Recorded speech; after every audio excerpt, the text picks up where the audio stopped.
자, 특성유의 지구상단 과정입니다. 바로 6가지 순서인데요. 제일 처음 분석, 종합, 진단, 예측, 상담, 추수지도, 추후지도라고 얘기합니다. 저는 분종, 진예, 상추 이렇게 외웠거든요. 자, 그렇다면 하나씩 보겠습니다. 분석. 내담자의 자료 수집을 분석하는 게 분석 단계죠. 그 다음 종합. 내담자의 자료를 요약 정리하는 단계입니다. 진단. 이제 내 결정을 내야 되는 거잖아요. 내담자가 가진 문제를 찾아서 해결하고 진단합니다. 자, 어떻게 될 건지 결과를 예측합니다. 문제를 해결할 수 있는 대안이나 해결책을 찾아서 성공 가능성을 예측하는 거죠. 자, 이제 상담 부분인데 저는 이 상담 부분이 잘 안 이어졌었어요.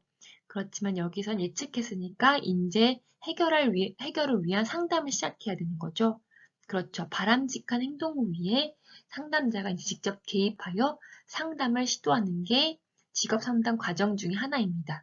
일단 마지막에 상담을 끝내면 그렇죠. 지도해야 되겠죠. 추수 지도라고도 하는 추후 지도입니다. 문제 해결을 위해 문제 해결과 목표 달성을 위한 저희는 지속적인 도움과 지도가 필요하게 됩니다.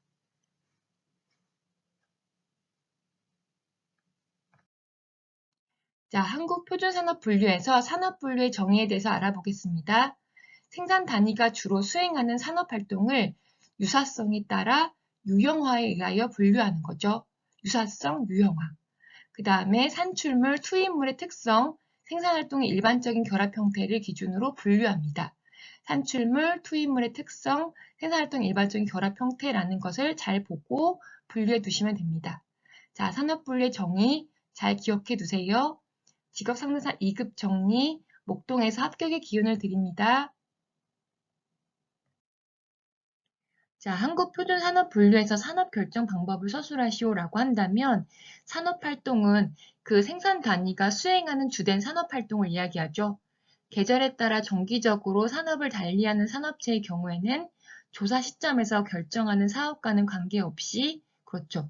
조사 대상 기간 중 산출액이 가장 높았던 활동에 의하여 분류됩니다.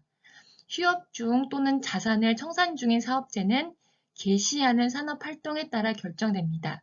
이 두 가지를 잘 기억하셔서 산업결정 방법을 서술하시면 됩니다. 오늘도 직업상담 2급 정리 목동에서 합격의 기운을 드려요. 자, 문항의 참신성, 문항의 구조와 적절한 난이도, 적절한 문항 구성, 문항의 변별도, 참군한 문변 이렇게 해서 예비문항 작성 시 고려사항 5가지입니다. 직업상담사 2급 정리, 목동에서 합격의 기운을 드립니다. 자, 힘든 작업 기준 5단계는 아주 가벼운 작업부터 아주 힘든 작업까지 5단계가 있죠. 아주 가벼운 작업은 최고 4kg을 들어 올리고 때때로 장부나 소독으로 들어 올릴 수 있습니다. 가벼운 작업은 8kg의 물건을 들어 올리고 4kg 정도는 빈번히 들어 올리거나 운반합니다. 보통 작업은 최고 20kg 물건을 들어 올리고 10kg 정도는 빈번히 들어 올리거나 운반할 수 있습니다.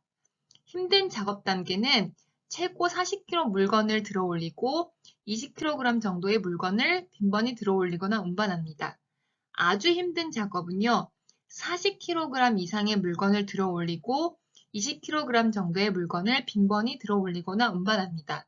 자, 이거 객관식으로 많이 나왔었는데, 주관식으로도 지금 저희가 준비하는 서술형으로 나올 수 있거든요. 숫자를 잘 외워가지고 5단계 준비하시면 될 것 같습니다. 자, 목동에서 합격의 기운을 드려요. 자, 이 4가지는 상품에 대한 수요 탄력성, 총 생산비에서 노동이 차지하는 비율, 다른 생산 요소와의 노동 대체 가능성, 다른 생산 요소의 공급 탄력성. 저는 상노대공 이렇게 외웠거든요. 상품의 상, 그 다음에 노동 비용이 차지하는 노, 그 다음에 노동 대체 가능성에서 대체, 그 다음에 다른 생산 요소의 공급 탄력성에서 공급이요. 자, 여러분이 외우기 쉬운 방법으로 외우시면 됩니다. 노동 수요 탄력성은 상품에 대한 수요 탄력성이 커지면 그렇죠. 똑같이 탄력성도 커집니다. 총 생산 비율에서 노동 비용이 차지하는 비율도 마찬가지로 차지하는 비율이 높아지면 노동 수요 탄력성도 커지죠. 그 다음에 이것도 대체하기 쉬울수록 노동 수요 탄력성도 커집니다. 모두 다 증가하는 방향으로 외우시면 됩니다. 다른 생산 요소의 공급 탄력성도 마찬가지로 공급 탄력성이 커질수록 다른 생산 요소를 대체할 수가 있으니까 노동 탄력성이 커지게 되는 거죠. 자, 오늘도 직업 상담사 2급 정리, 목동에서 합격의 기운을 드립니다. 꼭 외우시기 바래요. 여기서 내부 노동시장 형성 요인 3가지는 숙련성, 현장훈련, 관습이죠. 숙현관. 숙련성은 특정 기업에서 사용한 특정한 기술을 이야기합니다. 현장훈련은 실제 현장훈련을 현장 담당자가 아는 지식을 그렇죠. 전임자가 후임자에게 전수하는 과정으로 내부 노동시장이 형성되는 거죠. 관습은 바로 가지고 있는 거잖아요. 기업 내부에 문서화되지 않은 업무 관행이나 관습을 이야기합니다. 이 3가지를 쓰시오라는 이야기가 많이 나오는데 만약에 내부 노동시장의 장점 3가지를 쓰시오라고 같이 나온다면 고용 내용의 안정과 승진 기회를 보장하여 직업에 대한 소속감이 향상되는 장점을 쓰시면 됩니다. 또한 임금 및 근로 조건이 향상되므로 생산성을 향상시키고 합리적인 인적 자원의 확보 및 유지에 유리하다라는 것으로 3가지 쓰시면 되는 거죠. 오늘도 직업 상담사 2급 정리, 목독에서 합격의 기운을 드립니다. 자, 다수직업 종사자의 분류 원칙 3가지를 쓰시오라고 할 때 다수직업 종사자란 무엇인지 의미를 쓰라고 하는 경우도 있거든요. 한 사람이 전혀 상관없는 2가지 이상의 직업에 종사하는 경우 우리는 다수직업 종사자라고 이야기합니다. 자, 그렇다면 분류의 원칙 3가지는 취업시간 우선의 원칙, 수입 우선의 원칙, 조사 시 최근 직업 우선의 원칙으로 하는 거죠. 다취수조 이렇게 외우셔서 하시면 됩니다. 취업시간 우선의 원칙은 말 그대로 가장 오래 일한 직업으로 결정합니다. 수입 우선의 원칙은 지금 방금 말한 취업시간 우선의 원칙이 안 될 경우 수입이 가장 많은 직업으로 결정하는 거죠. 그 다음에 3번째는 조사 시 최근 직업의 원칙으로 취업시간 우선의 원칙이나 수입 우선의 원칙이 안 될 경우 최근 종사 직업으로 결정하는 겁니다. 다취수조 이렇게 외워두세요. 오늘도 직업 상담사 2급 정리, 목동에서 합격의 기운을 드려요. 자, 집단한다 부처예요. 탐색 단계, 전환 단계, 행동 단계, 탐전행. 탐색 단계는 흥미와 적성에 대한 측정이죠. 자신의 흥미와 적성을 탐색하고 측정 결과에 대한 피드백이 이루어집니다. 전환 단계, 자신의 지식과 직업 세계를 연결하죠. 일과 삶의 가치에 대한 조사, 자신의 가치에 대한 피드백이 이루어집니다. 마지막 행동 단계, 목표 달성 촉진을 위한 자원 탐색으로 목표 설정, 목표 달성을 위한 자원 탐색, 정보 수집 등으로 즉각적인 행동들을 측정하는 거죠. 직업 상담사 2급 정리, 목동에서 합격의 기운을 드립니다. 오늘 배울 내용 빅5는 외향성, 호감성, 성실성, 정서 불안정성, 경험에 대한 개방성입니다. 그래서 저는 외호성정경 이렇게 외웠죠. 타인과 상호작용을 원하고 타인의 관심을 끌고자 하는 그런 외향적인 성격입니다. 호감성은 타인과 조화로운 관계를 유지하려고 하는 정도이죠. 성실성은 말 그대로 사회적 규범이나 원칙을 잘 지키려고 하는 정도예요. 질서를 잘 지키는 정도를 얘기하는 거죠. 성실성. 정서적 불안정성은 정서적으로 어느 정도 안정되어 있는 정도를 얘기하는 거죠. 경험에 대한 개방성은 자신이 가진 환경에 대한 관심이나 호기심, 경험을 개방하고 포용하는 정도를 이야기합니다. 목동에서 합격을 기운해 드립니다. 먼저 생애 진로 사정의 의미와 구조예요. 생애 진로 사정의 의미부터 볼게요. 자, 상담자와 내담자가 만났을 때 짧은 시간 내에 사용해 볼 수 있는 구조화된 면담 기법 이렇게 얘기하죠. 저는 그래서 구조화된 면담 기법이라고 해서 구면이다, 구면 이렇게 외웠었거든요. 의미를 쓰시오라고 한다면 구조화된 면담 기법이다 라고 외워두시면 됩니다. 생애 진로 사정의 구조를 물어본다면 분명히 구조화된 면담 기법이 중요하다고 했으니까 구조에 대해서 잘 알아둬야겠죠. 객관식에서 자주 나왔던 문제, 그렇죠. 진로 사정, 전형적인 하루, 강점과 장애, 요약이요. 진정 강요. 자, 근데 만약에 문제에서 진로 사정에 대해서만 물어볼 수도 있어요. 진로 사정의 구조를 쓰시오가 아닌 진로 사정에 관련해서 적어주세요라고 한다면 그건 바로 일의 경험, 교육, 여가 시간입니다. 일, 교여 이렇게 해서 외우면 됩니다. 자, 그렇다면 그럼 GATB 한번 살펴볼게요. 지능, 언어 능력, 수리 능력, 사무 지각, 공간 적성, 운동 반응, 형태 지각, 손 재치, 손가락 재치 이렇게 있죠. 이 8가지 중에서 여러분이 원하시는 걸 외우면 됩니다. 저는 일반적으로 지연수, 손손 이렇게만 외웠거든요. 지능, 언어, 그 다음에 수리 능력, 그 다음 손재치, 손가락 재치. 그냥 제가 나중에 쓰기 쉬운 걸로 외웠어요. 그럼 한번 볼까요? 지능은 일반적인 학습 능력이죠. 공부 잘할 수 있는 그런 이해 능력이요. 그 다음에 언어 능력은 말 그대로 언어의 뜻과 개념을 이해하고 사용하는 능력입니다. 수리 능력은 바로 그렇죠. 계산하는 능력이죠. 수리. 그 다음에 사무 지각은 문자나 인쇄 같은 세부를 식별하는 능력입니다. 공간 적성 검사는 공간상의 형태를 이해하는 능력이죠.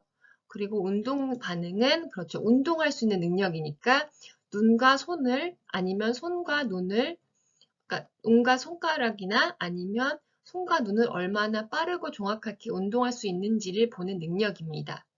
형태 지각에서는 말 그대로 형태를 인지하는 거잖아요. 그러니까 실문이나 도회, 도표 같은 것을 보고 바르게 지각하는 능력입니다. 손재치는 손을 정교하게 움직이는 능력, 손가락 재치는 손가락을 정교하게 움직이는 능력이죠. 여러분이 쉬운 것으로 3가지에서 5가지 외워두시면 될 것 같아요. 자, 직업 상담사 2급 정리, 목동에서 합격의 기운을 받아가세요. A. 선행 사건을 나타내죠. 구체적인 사건입니다. 그 예시에 맞게 이 부분을 적어주시면 됩니다. 일단 B는 신념체계, 내담자의 비합리적인 신념체계를 이야기하는 거죠. 그 다음 C는 결과, 인지, 정서, 행동적 결과를 얘기합니다. D는 논박, 논리적인 원리를 제시하여 논리를 반박합니다. E는 효과, 논박으로 비합리적인 신념체계를 해소해서 이제 긍정적인 태도로 바꿔주는 거죠. 그런 효과를 나타내주는 문제입니다. 그 다음 F는 감정, 수용적인 태도와 긍정적인 감정을 가지게 돼서 이 부분에서 이제 결과를 나타내주는 거죠. 자, 이거 자주 나오는 문제예요. 이 기법을 쓰시오라고 해서 ABCDEF를 다 적어주시면 되거나 아니면 예시를 주면 뭐 실직이나 우울증의 과정 빠지는 얘기를 줘서 이 문제에 해당하는 내용으로 바꿔서 설명하시면 됩니다. 자, 그러면 자주 나오는 질문 문제 잘 보시고 공부 열심히 하시면 됩니다. 직업상담사 2급 정리, 목동에서 합격의 기운을 드려요.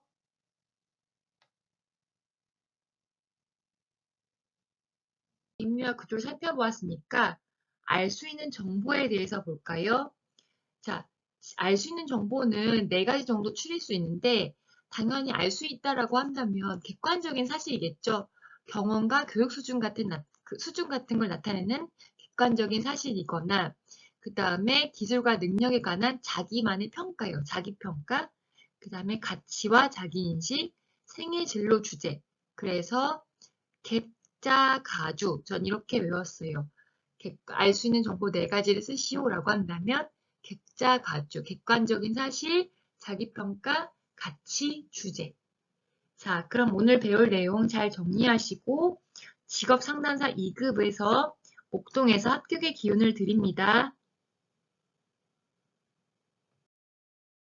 자, 슈퍼의 진로 발달 단계는 5단계를 쓰시오 이런 얘기 많이 나오는데 당연히 이건 순서대로 앞 글자만 따라서 외우면 되죠. 성탐, 확, 유세. 성장기, 탐색기, 확립기, 유지기, 세태기요. 성장기는 초기에 욕과 환상이 지배적이어서 점차 흥미와 능력을 중시하는 거죠. 탐색기는 찾는 거니까 적합한 직업을 탐색합니다. 탐색기. 그 다음 확립기는 그 다음에 자신에게 이제 적합한 직업을 찾았으면 그 직업에 종사해서 기반을 다지는 거죠. 그리고 유지기는 그 직업을 계속 유지하는 거니까 자신의 위치를 유지하기 위한 노력으로 안정된 삶을 추구합니다. 쇠퇴기는 자신의 이제 정신적, 신체적으로 이제 모두 쇠퇴했으니까 은퇴 후에 무엇을 할지 새로운 역할을 찾기 시작하는 거죠. 자, 이렇게 슈퍼의 진로 발달 단계 5단계를 정리해보고 오늘 이 시간을 마치겠습니다. 자, 직업 상담사 2급 정리, 목동에서 합격의 기운을 드립니다. 객관적 형태의 자기보고형 검사의 장점에는 이렇게 있죠. 우선은 쉽다. 검사의 실시나 해석 채점이 쉽습니다. 그 다음에 검사의 신뢰도와 타당도가 높죠. 그리고 검사 시간이 짧습니다. 그리고 검사의 실시가 쉬워서 비용이 경제적입니다. 그리고 검사의 상황 변이니 검사 반응에 영향이 없어서 참 객관적입니다. 이렇게 저는 쉽신시경객 이렇게 앞글자만 떼어서 장점 5가지를 외웠거든요. 이거에 맞춰서 단점도 꼭 같이 알아두십시오. 자, 목동에서 합격의 기운을 드립니다. 자, 고트 프레드슨의 직업 포부 발달 단계 4단계입니다. 제일 먼저 힘과 크기의 지향성, 성역할 지향성, 사회적 가치 지향성, 내적 고유한 자아 지향성. 자, 그렇게 해서 힘성사안에 이렇게 외우죠. 힘과 크기 지향성. 사고 과정의 구체화, 어른이 된다는 것을 의미하게 됩니다. 그 다음 성역할 지향성은 성역할 발달에 의해서 자아 개념이 영향을 받아 발달하게 되는 거죠. 사회적 가치 지향성은 사회 계층에 대한 개념이 생겨나기 시작하면서 상황 속 자아를 인식하게 됩니다. 내적 고유한 자아 지향성은 14세 이후로 생겨나는데 바로 자아 성찰과 사회 계층의 맥락에서 직업적 포부가 더 발달하게 됩니다. 자, 목동에서 합격의 기운을 드립니다. 모두 합격하세요. 저는 이렇게 외웠습니다. 집단화한 규준의 종류 3가지. 백분위 점수, 표준 점수, 표준 등급이 있잖아요.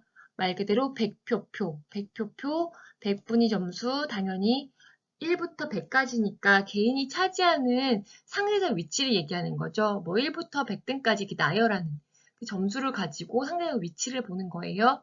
그 다음 표준 점수는 서로 다른 체계로 측정한 점수들을 동일한 조건에서 비교하기 쉬운 개념으로 나누는 건데 바로 이렇게 하는 거죠. 원점수에서 평균을 뺀 다음에 표준 편차로 나눈 값으로 계산합니다. 바로 Z점수나 T점수가 있어요. 표준 등급은 9등급, 우리가 얘기하는 9등급, 1부터 9등급까지 있냐?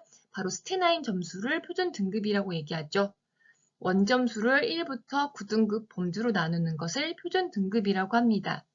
목동에서 합격의 기운을 받아가세요. 그럼 들어가 볼까요?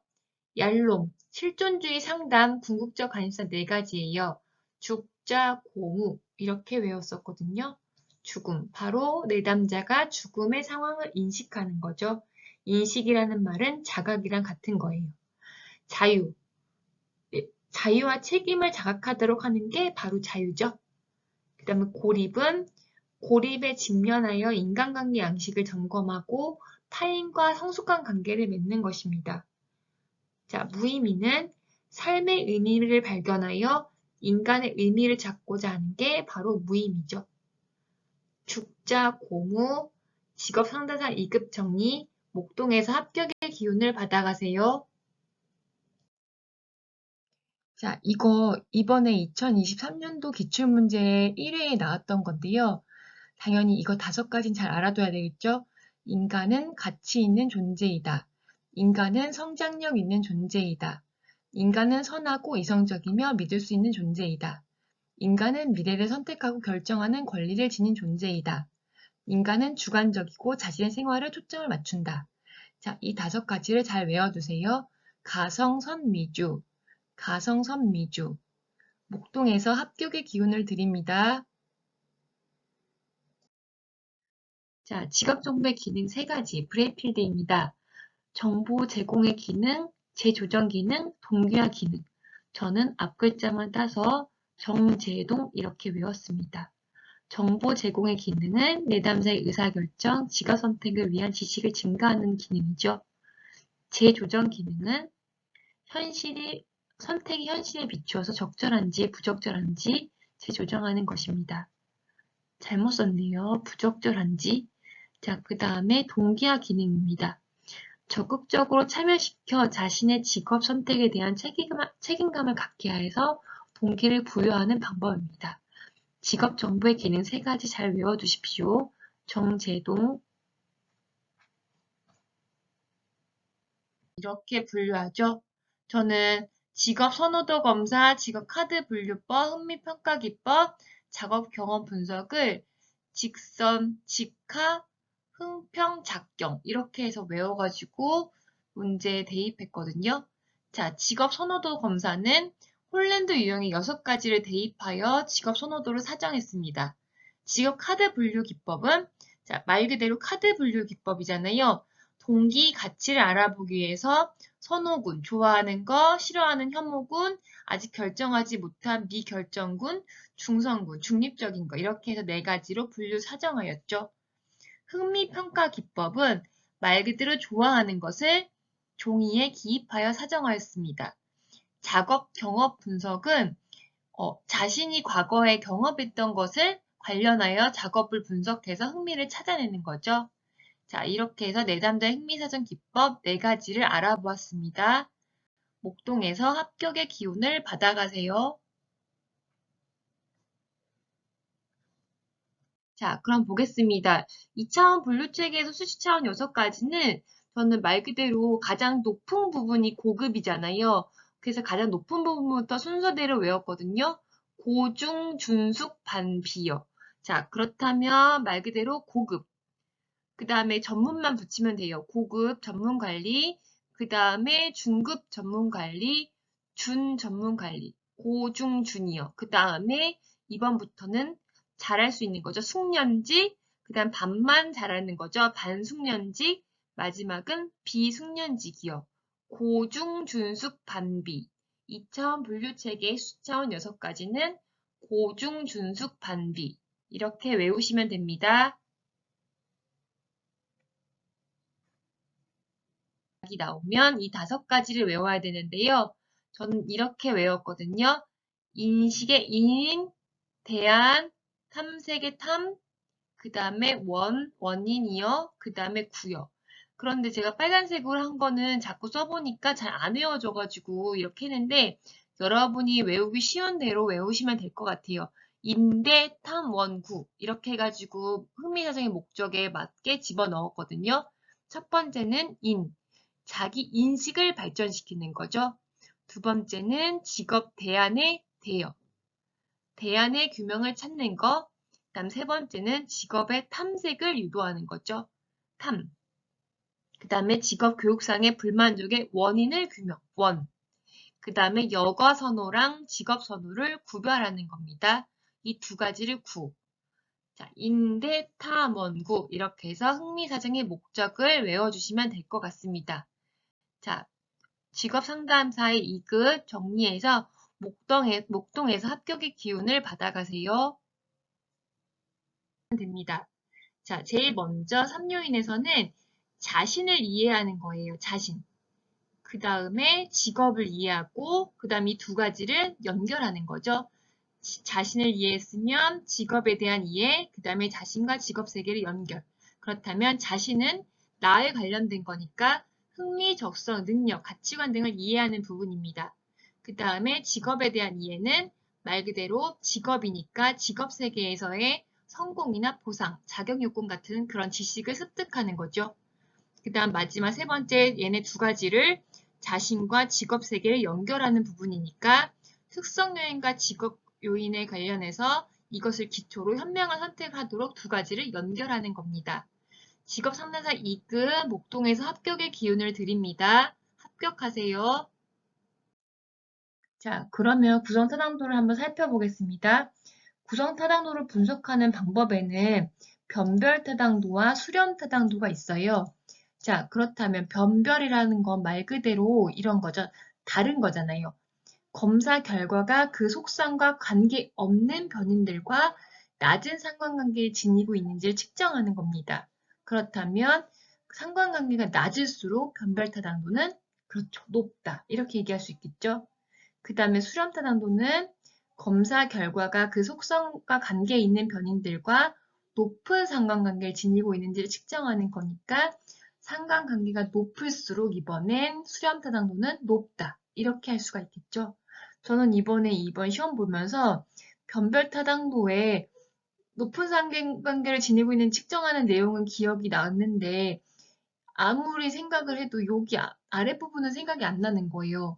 그래서 하나밖에 못 썼거든요. 여러분은 꼭 잘 외워가지고 변별타당도와 수렴타당도를 구분해 놓으시기 바랍니다. 중거타당도와 부정타당도 중요하니까 잘 봐두세요. 목동에서 합격의 기운을 드립니다. 중거타당도라고 하는 것은 저는 이렇게 외웠거든요. 중거타당도는 두 가지가 있어요. 예언타당도와 여기 동시타당도요. 자, 저는 준예동 이렇게 외웠거든요. 중거타당도 문제가 나오면 예언타당도와 동시타당도. 그렇다면 중거타당도는 심리검사가 특정 중거와 어느 정도 관련성이 있는지를 파악하는 게 중거타당도입니다. 문제에서 만약에 종류를 묻는다면 예언타당도와 동시타당도를 설명하시면 돼요. 자, 그렇다면 예언타당도는 말 그대로 예언, 타당한지를 예측하는 거죠. 검사 점수와 미래행의 측정치 간의 상관계수를 측정하는 것입니다. 상관계수라는 걸 잘 기억해 주세요. 왜냐하면 여기 조금 이따 나올 건데 어떤 거는 상관계수, 어떤 거는 상관관계라고 표현하거든요. 자, 예언타당도와 동시타당도는 상관계수를 측정하는 겁니다. 저는 앞글자만 따서 이렇게 외웠죠. 검점, 미행이요. 검점, 미행, 상관계수. 이걸 측정하는 게 예언타당도입니다. 그렇다면 예시를 적으라고 한다면 예언하는 거니까 그렇죠. 적성검사가 높은 사람은 분명히 입사 후에 업무 수행도도 높을 것이다. 이렇게 예언하는 게 예언타당도입니다. 이 예시를 적어주시면 돼요. 동시타당도는 말 그대로 두 가지 다 동시니까 기존 검사랑 그렇지 새로 만든 검사 두 가지의 상관계수를 측정하는 거예요. 그래서 저는 기검, 세검, 상관계수 측정 이렇게 외웠죠. 기검, 세검, 상관계수 측정. 예언과 동시를 잘 파악하시면 됩니다. 이거의 동시타당도의 예시에는 이게 있죠. 영어 면접 시험을 봤으면 영어 면접 시험도 타당도가 입증하기 위해서 공인 영어 점수 시험도 비교하는 거예요. 아, 영어 면접 시험이 높으니까 당연히 영어 점수 시험도 제출해라. 이렇게 해서 두 가지의 상관계수를 측정하는 거죠. 자, 그러면 오늘도 목동에서 합격의 기운을 받아가세요. 지금 제가 외운 방법을 한번 보여줄게요. 저는 그냥 편하게 하기 위해서 직업이라고 문제가 나온다면 이 네 가지 요건을 개경윤사로 외웠습니다. 제가 아는 사람 이름이 계시거든요. 개경윤사. 그래서 계속성, 경제성, 윤리성, 사회성. 자, 계속성이라고 하는 건 말 그대로 계속적으로 행할 의지가 있어야 하는 거죠. 이거를 그대로 외우려고 하지 마시고 계속성이라는 걸 알고 있으면 당연히 이거를 풀어쓰기만 하면 됩니다. 경제성이라고 하는 건 그렇죠. 돈을 벌 수 있어야 되는 게 경제성이잖아요. 그러니까 경제적인 거래 활동이 성립되어야 하고 무급은 직업이 안 됩니다. 자, 윤리성이라고 하는 건 우리 사회 활동에 맞아야 되는 거죠. 윤리적인 거예요. 반윤리적인 건 안 돼요. 그러니까 비윤리적이거나 반사회적인 활동은 직업으로 볼 수 없다. 그 다음 사회성은 사회 활동에 관련되는 거니까 사회에 가치 있고 기여 있는 일이어야지만 직업으로 규정할 수 있다라고 알아두면 되겠죠. 자, 목동에서 합격의 기운을 받아가세요. 직업 3사사 2급입니다. 특성 요인이 자주 나오니까 특성 요인 직업 상담부터 볼게요. 특성 요인 직업 상담은 과거의 경험을 중시하죠. 그 다음에 검사와 진단을 중시합니다. 그 다음에 관계는 촉진적 관계를 형성합니다. 그런데 내담자 중심은 이 두 가지를 비교했을 때 보면 현실을 중시해요. 아까 특성 요인은 과거였고 내담자는 현실을 중시하죠. 그 다음에 두 번째로는 이게 무조건 중요하다라고, 반드시 중요하다라고 보진 않습니다. 그 다음에 내담자 중심의 직업 상담은 라포 형성, 관계 형성을 아주 중요시하게 생각하는 거죠. 그래서 특성유의 직업 상담과 내담자 중심 직업 상담의 차이를 잘 정리해두면 될 것 같아요. 목동에서 합격의 기운을 받아가세요. 의사그룹 분석의 제한점 3가지는 TA, 바로 의사그룹 분석의 주요 개념에 대한 실증적 연구는 있지만 과학적 증거로 제시되었다 보긴 어렵죠. 그 다음 2번째는 많은 개념이 인지적이기 때문에 지적 능력이 낮은 대상자에게는 다소 부적절합니다. 자, 3번째는 TA의 주요 개념이 창의적이기도 하지만 너무 추상적이어서 실제적 적용이 어려운 점이 있는 거예요. 그렇게 해서 저는 과지추 이렇게 외웠거든요. 의사그룹 분석 제한점 3가지를 서술하시오라고 한다면 과학적 증거의 과, 그 다음에 지적 능력의 지, 추상적인 내용이기 때문에 어렵다는 걸로 추, 과지추 이렇게 외워주시면 됩니다. 자, 그럼 오늘도 직업상담사 2급 정리, 목동에서 합격의 기운을 드립니다. 자, 검사, 재검사 신뢰도의 추정 방법엔 여러 가지가 있는데 그 중에 단점 4가지 한번 볼게요. 2월 효과, 성숙 효과, 환경 효과, 동기나 태도예요. 자, 2월 효과, 성숙 효과, 환경 변화, 동기 태도에서 이성환, 동태 이렇게 외우시면 되는데 2월이라고 하는 건 넘기는 거잖아요. 그러니까 두 검사 사이의 시간 간격이 너무 짧은 경우 검사 내용을 기억할 수 있는 단점이 있죠. 그 다음 성숙 효과는 말 그대로 너무 커져 버리는 거예요. 그러니까 두 검사 사이 간격이 너무 짧으면 검사 내용을 기억할 수 있으니까 커져 버리죠. 그 다음 환경 변화요.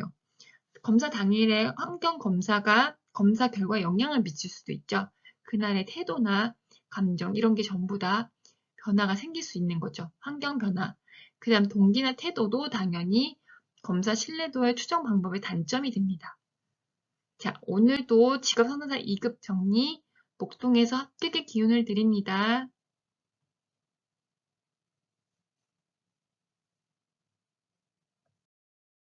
자, 심리검사의 신뢰도에 영향을 주는 요인에 있는 건요. 개인차, 문항수, 문항 반응수, 신뢰도 측정 방법. 바로 속도검사의 신뢰도, 문항 난이도가 있죠. 개문반 신난. 전 이렇게 외웠거든요. 여러분 어떻게 외우든지 자신의 방법으로 외우시면 됩니다. 개인차라고 하는 건 집단의 개인차가 클수록 신뢰도 개수는 커지는 거죠. 문항의 수는 검사의 문항 수가 많으면 많을수록 신뢰도는 높아지죠. 그 다음에 문항 반응수, 거기에 반응하는 거니까 문항의 반응수가 적정 수준을 초과하는 경우는 신뢰도는 평형선을 그리게 됩니다. 신뢰도 추정 방법은 속도 검사의 신뢰도라고 했잖아요.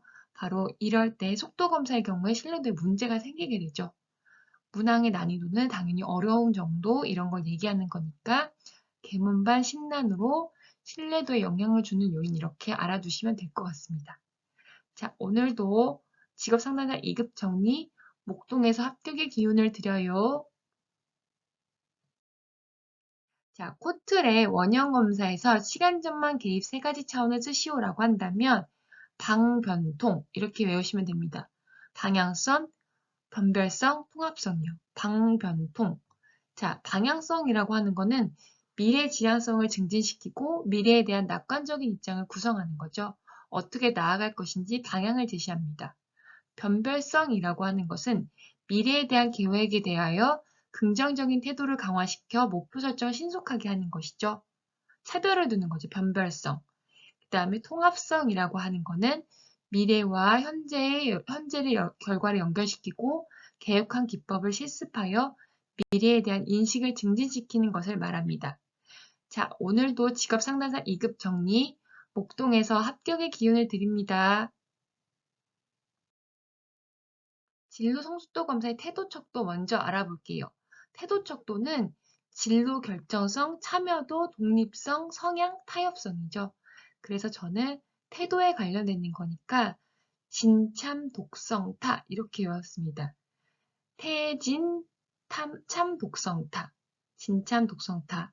자, 능력 척도라고 하는 것은 바로 자기평가, 직업정보, 목표 설정, 계획, 문제를 해결하는 거거든요. 그러니까 능력 척도는 자직, 목계문 이렇게 외우시면 되죠. 자, 태도 척도를 쓰시오라고 한다면 진참, 복성타. 자, 능력 척도는 자직, 목계문. 자, 태도 척도는 말 그대로 진로를 결정하는 거예요. 선호 진로의 방향에 대한 확신의 정도를 진로 결정성이라고 하죠. 참여도는 얼마나 능동적으로 참여하는지에 대한 정도를 찾아보는 것이 참여도이죠. 독립성은 선택을 얼마나 독립적으로 할 수 있는지를 알아보는 거고, 성향은 내가 이 진로 결정에 필요한 사전 준비나 이해 정도의 성향을 가졌는지 파악하는 겁니다. 타협성이라고 하는 거는 이걸 선택할 때 욕구와 현실에 타협할 수 있는 정도를 알아보는 거죠. 능력 척도의 자기평가는 자신의 흥미, 적성, 성격 등을 정확히 파악하는 정도를 말합니다. 직업 정보는 자신의 관심 분야에 대한 직업 세계의 정보를 획득하고 분석하는 능력을 이야기하죠. 목표 설정은 자신의 정보와 직업 세계의 연결을 통해 직업의 목표를 설정하는 능력을 말합니다. 계획이라고 하는 것은 자신의 직업 목표를 달성하기 위한 실질적인 계획 능력을 이야기하죠. 문제 해결은 자신의 직업 선택이나 의사결정 과정에 부딪히는 문제를 해결하는 능력입니다. 그렇게 해서 문제를 해결하죠. 진참 복성타, 자직 목계문. 자, 오늘도 직업 상담사 2급 정리, 목동에서 합격의 기운을 드립니다. 베개 인지적으로 4가지, 흑백 논리, 과도한 일반화, 개인화, 선택적 추상화. 대부분 베개 인지적 오류는 3가지 정도 나오는데 혹시 몰라서 이 4가지를 작성했어요. 이 중에서 3가지 정도로 골라서 쓰시면 됩니다. 흑과 개 이렇게 외우면 되는데 흑백 논리는 당연히 검정과 하얀이잖아요. 그렇다면 판단 과정을 이분법으로 나눠보는 오류입니다. 이거 아니면 이거 딱 검정색, 하얀색 이런 식으로. 그 다음 과도한 일반화는 한두 가지 일반화로 하여서 여러 가지 상황에 적용하는 거죠. 이거 한두 가지를 가지고 다 그냥 일반화시키는 거죠. 개인화라고 하는 거는 자신과 상관없는 것도 자신과 연결시켜서 개인적으로 생각하는 오류예요. 선택적 추상화라고 하는 건 말 그대로 선택하는 거니까 중요한 요소는 무시한 채 사소한 부분에만 초점을 맞춰서 그 부분에 근거하여 전체 경험을 이해하는 겁니다. 선택적으로 추상화하는 부분을 그렇게 설명하는 거죠. 자, 그럼 오늘 베개 인지적 오류 4가지 설명드렸습니다. 오늘도 직업상담사 2급 정리, 목동에서 합격의 기운을 드립니다. 자, 슈퍼는 어떻게 진로 발달 상담을 6단계로 했는지 같이 볼까요? 문제 탐색 및 자아 개념 모사. 이거 순서대로 보세요. 그리고 심층자 탐색, 자아 수용 및 자아 통찰, 4번째 현실 검증, 태도와 감정의 탐색과 처리, 의사결정. 이렇게 해서 문심이, 자연이, 태이. 이렇게 외우면 되지, 앞글자로. 문심이, 자연이, 태이. 문제 탐색의 문이에요. 자, 그렇다면 얘는 비지시적인 방법으로 문제를 탐색하고 자아 개념을 표출하는 게 자아 탐색 및 자아 개념을 묘사하는 거죠. 그 다음 심층적 탐색은 지시적인 방법입니다. 지시적인 방법이니까 진로 탐색의 문제를 설정하는 거죠. 그리고 자아 수용 및 자아 통찰은 비지시적인 방법으로 사고와 감정을 명료화하여서 통찰하는 것을 얻는 거예요. 현실 검증은 지시적인 방법으로 심리 검사나 직업 정보를 통해 수집된 사실적 자료를 탐색하여 현실을 검증하는 거죠.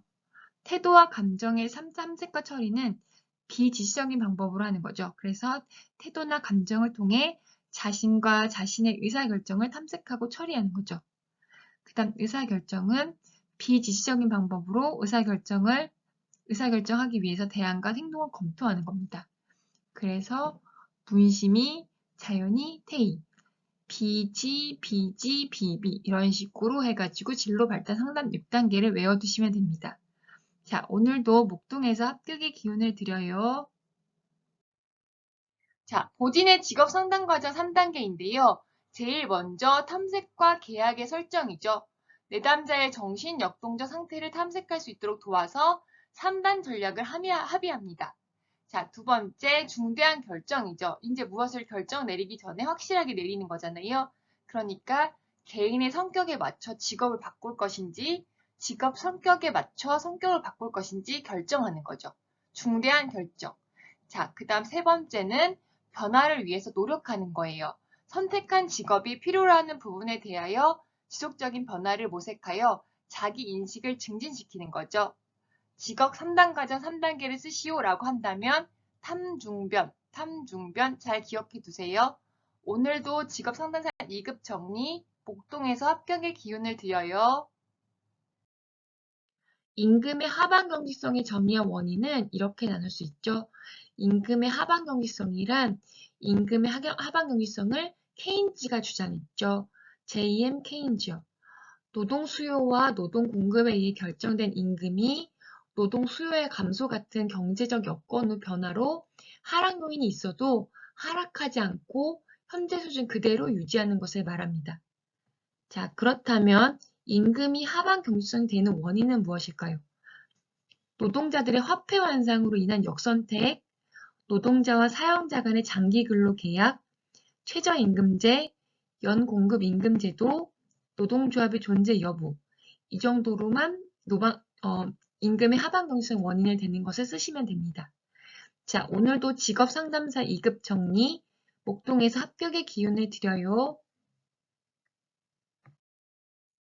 자, 투사적 검사의 장점, 단점 세 가지씩 알아볼게요. 장점에는 당연히 다양하고 독특한 개인의 반응을 이끌어낼 수 있는 좋은 점이 있죠. 그 다음에 검사에 대한 방어 자체가 적습니다. 평소에 인식하지 못했던 무의식적인 내용을 이끌어낼 수 있는 게 바로 투사적 검사의 장점입니다. 자, 단점은요. 검사의 신뢰도와 타당도가 낮은 편이죠. 검사의 상황 변인이 검사 반응에 영향을 미치고요. 검사의 채점과 해석에 있어서 매우 높은 전문성을 요구하게 됩니다. 자, 오늘 이렇게 해서 직업 상담사 2급 정리, 목동에서 합격의 기운을 드려요. 구성타당도의 분석 두 가지만 서술하시오. 자, 그럼 구성타당도에 뭐가 있는지 한번 볼게요. 변별타당도, 수렴타당도 이렇게 있죠. 그래서 저는 구성타당도 이야기가 나오면 구변수 이렇게 해서 외웠습니다. 변별타당도는 말 그대로 검사 결과가 그 속성과 관계없는 변인과 낮은 상관관계를 지니고 있는지를 측정하는 거예요. 상관관계가 낮을수록 변별타당도는 높죠. 그럼 수렴타당도는 그렇죠. 검사 결과가 그 속성과 관계 있는 변인과 높은 상관관계를 지니고 있는지를 측정하는 거죠. 당연히 상관관계가 높을수록 변별타당도는 높다. 이렇게 해서 변별타당도와 수렴타당도를 구분하시면 됩니다. 이번 2023년도 2차에 나왔었던 문제이죠. 자, 잘 외워두세요.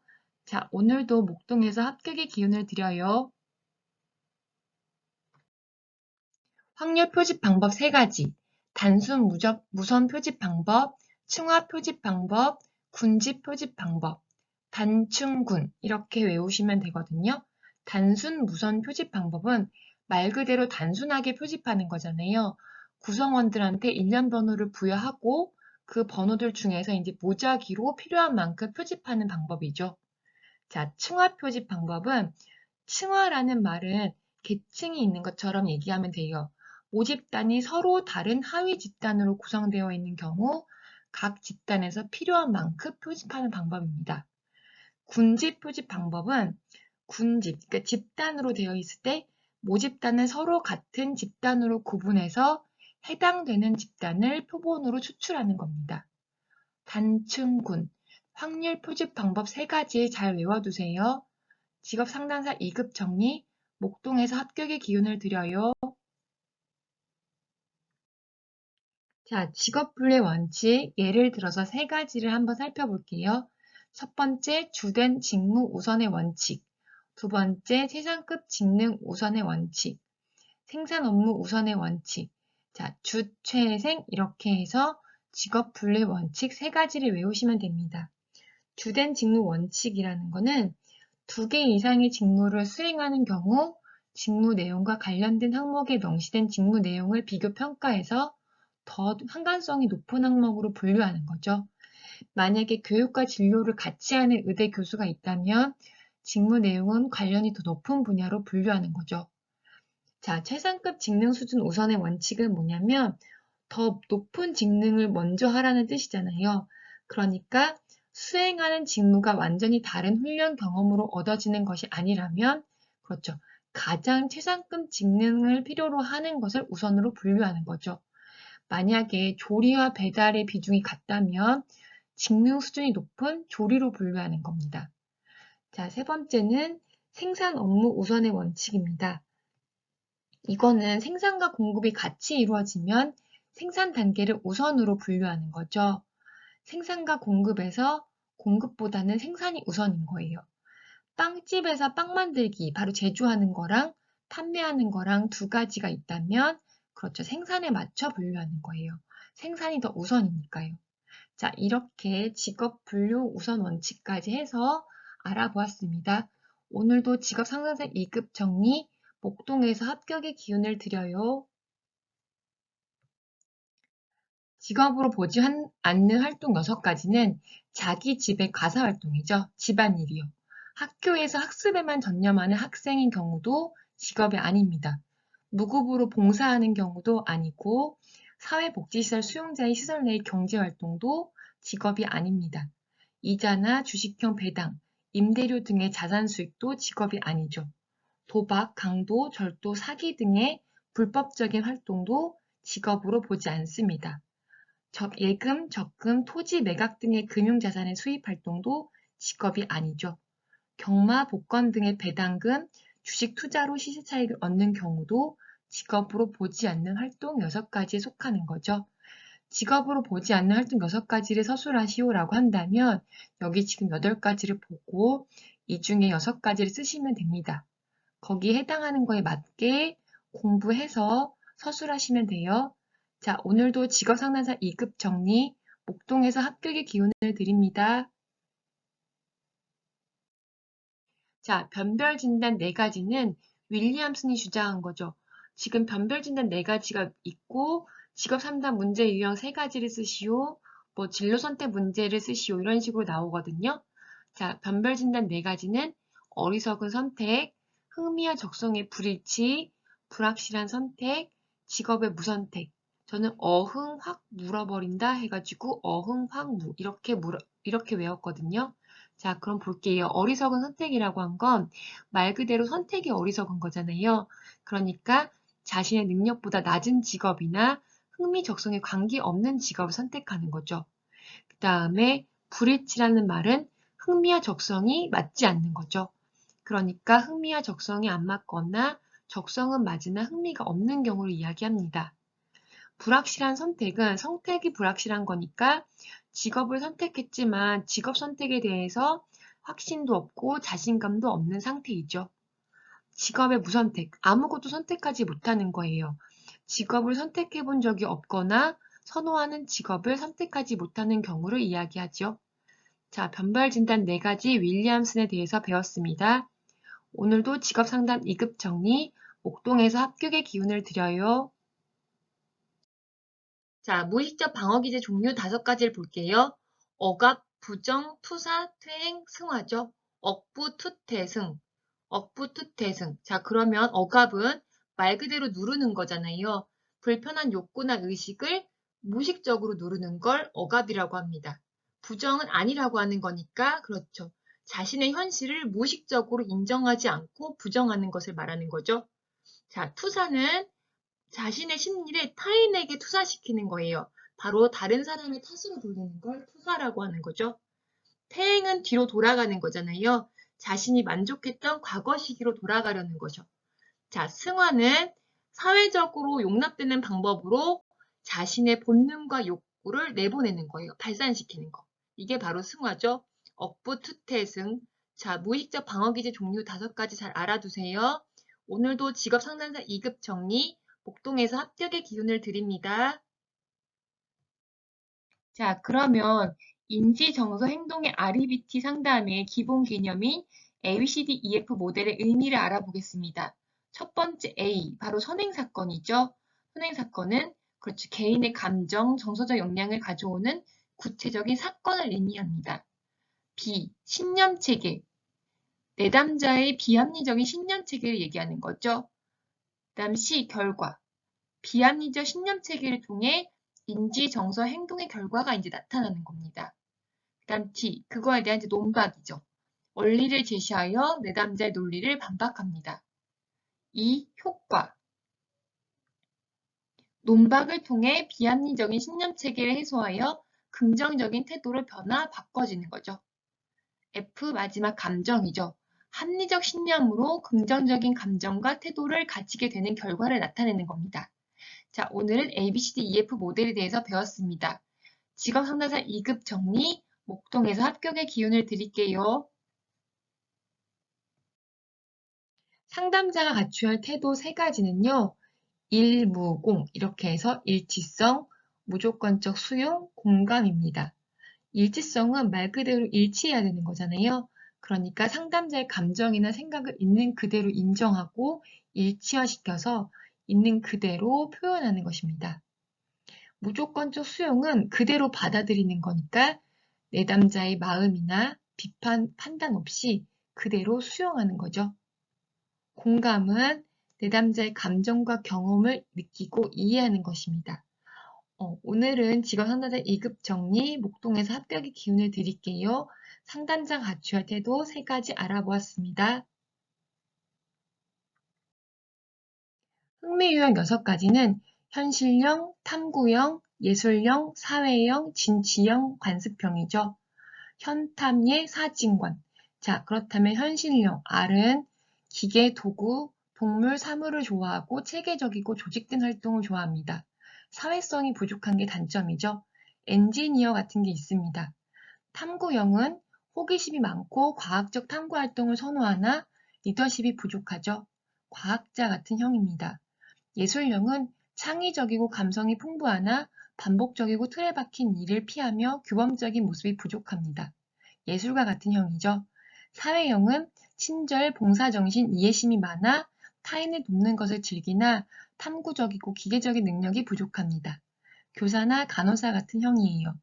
진취형은 리더십이 있고 외향적이나 체계적이고 과학적 활동이 부족합니다. 경영자 같은 사람들이죠. 관습형은 자료 정리를 잘하고 책임감이 강하나 변화와 융통성이 부족한 점입니다. 회계사 같은 형이 관습형입니다. 자, 이거 2번 2023년도 1차에서도 나왔고 2차에서도 나왔었죠. 아주 중요한 거니까 잘 정리해 두세요. 자, 마찰적 실업, 구조적 실업, 경기적 실업을 알아볼 건데요. 자, 보시겠습니다. 마찰적 실업은 직업의 탐색 과정에서 발생하는 일시적이고 자발적인 실업이죠. 마찰로 인해 생기는 거니까요. 그렇다면 이거에 대해서 알아볼 건데요. 자, 그러면 대책이 필요하잖아요. 노동시장에 대한 정보의 흐름을 원활히 해야지만 마찰적 실업을 해결할 수 있습니다. 구조적 실업이라고 하는 것은 산업 구조의 변화로 인해 노동력의 수요와 공급이 불일치하여서 발생하는 실업이죠. 그러니까 이걸 해결하기 위해서는 산업 간, 지역 간의 노동 이동성의 부족으로 발생하는 것으로 직업 소개나 알선, 교육, 재훈련, 이주비를 지원하거나 인력 정책으로 해결하는 겁니다. 그 다음에 경기적 실업은 경기에 따라 달라지는 거니까 유효 수요 부족으로 생산활동이 위축되어 경기 침체 상태에 빠져서 발생하게 되는 거잖아요. 그렇다면 이것은 대책 방안으로는 통화량을 증대시키거나 재정 금융 정책을 통해서 유효 수요를 늘려서 해소하려고 합니다. 이게 바로 경기적 실업이죠. 마구경이요. 마찰적 실업, 구조적 실업, 경기적 실업. 이렇게 해서 3가지 잘 정리해서 외워두세요. 자, 그럼 오늘도 직업 상담사 2급 정리, 목동에서 합격의 기운을 드려요. 이윤 극대화를 위한 최적 고용량 도출하는 것과 그것에 대한 근거를 설명하시오. 이런 문제가 나오거든요. 자, 그렇다면 오늘 배울 문제 볼게요. 완전 경쟁 시장에서 A 제품, 단가가 100원 하는 A 제품이 있습니다. 자, 이윤 극대화를 위한 최적 고용량을 도출하는 게 문제잖아요. 그리고 그거에 대한 근거를 설명하는 거니까 여러분이 조건을 보고 그대로 하시면 됩니다.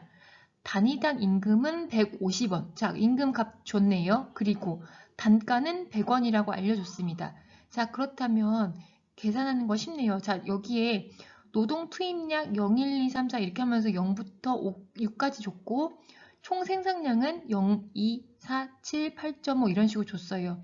자, 여러분이 해야 될 건 이거잖아요. 단위당 임금이 150원일 때 이걸 찾아야 되는 거니까. 왜냐하면 기업의 이윤 극대화라는 거는 한계 생산의 가치를 찾아야 되잖아요. 한계 생산의 가치라는 게 바로 뭐예요? 그렇죠. 임금이잖아요. 그러니까 그게 같아지는 시점을 찾는 게 여러분이 해야 되는 거니까 한계 생산물의 가치라고 하는 것은 한계 생산량 곱하기 단가입니다. 그렇다면 한계 생산물의 가치는 얼마인가요? 여기서 알려줬잖아요. 그렇죠. 150이요.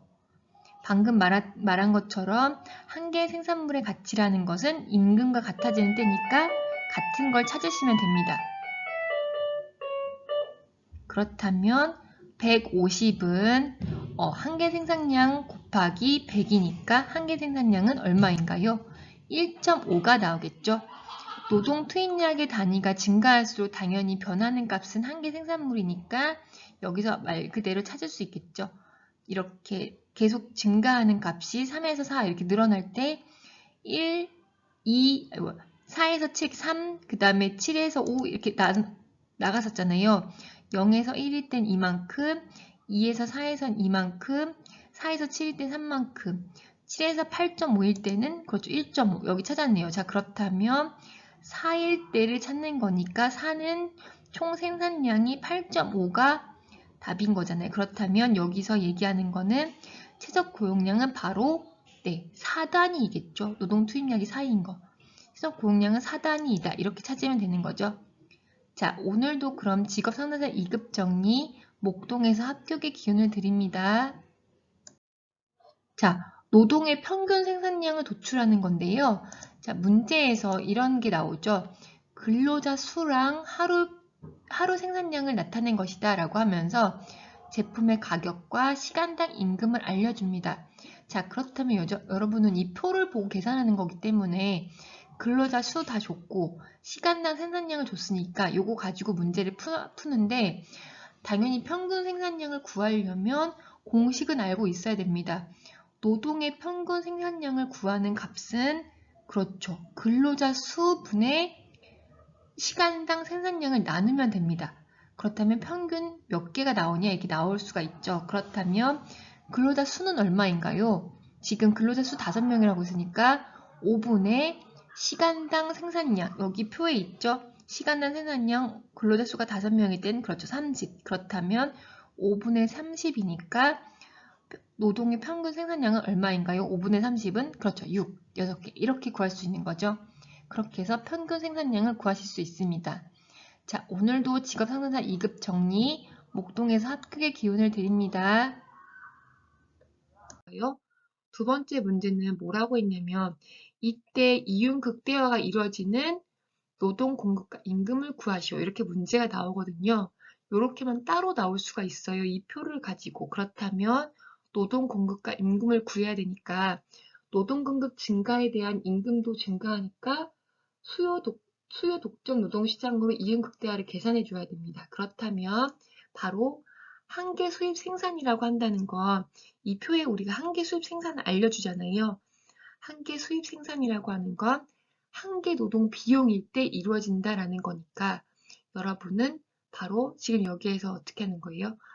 8단위에서 임금을 찾아보세요. 8단위에서 임금은 12거든요. 그렇다면 여러분 여기 잘 보세요.